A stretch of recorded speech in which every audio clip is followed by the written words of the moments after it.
नमस्कार प्रेक्षकांनो, लग्नानंतर होईलच प्रेम ह्या मालिकेमध्ये एक वेगळंच वळण आलेलं आपल्याला पाहायला मिळणार आहे.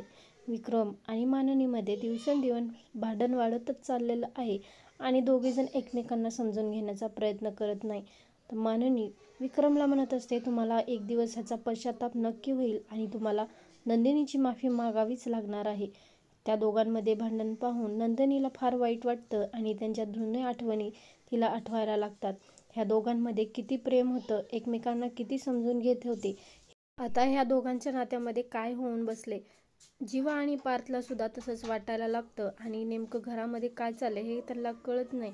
दोघांमधले भांडण कसे मिटवावे नंदिनीला कळत नाही. पुढील भागामध्ये नंदिनी जीवाला म्हणत असते, जीवा, आजपर्यंत मी आईबाबांमध्ये फक्त प्रेम आणि एकमेकांना समजून घेण्याची ताकद पाहिलेली आहे, पण आज ह्या भांडणामुळे त्यांच्यामध्ये कडू आठवणी सुद्धा निर्माण होणार आहेत आणि ह्या कडू आठवणी ते विसरू शकतील का.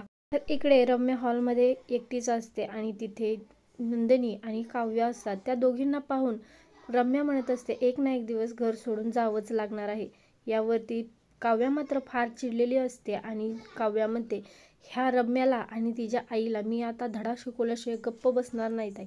एक मुस्काटीत देते ना तिच्या की तिला पूर्ण शांतच करते. यावरती नंदिनी काव्याला शांत करते आणि म्हणते, हो हो काव्या, किती चिडचिल, शांत हो आणि तू माझं आधी ऐकून घे. अगं ताई, हा राग तेव्हाच शांत होईल जेव्हा त्या मायलिकीला मी त्यांची जागा दाखवून देईल. काव्याचा हात हातात घेऊन म्हणत असते, काव्या, मला तुझी साथ हवी आहे. घरामध्ये जे काही बिघडलं आहे ते आपण दोघी मिळून सुरळीत करू शकतो ह्याची मला खात्री आहे.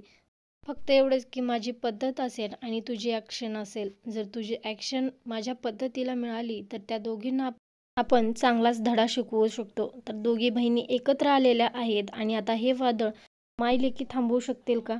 व्हिडिओ पाहिल्याबद्दल धन्यवाद.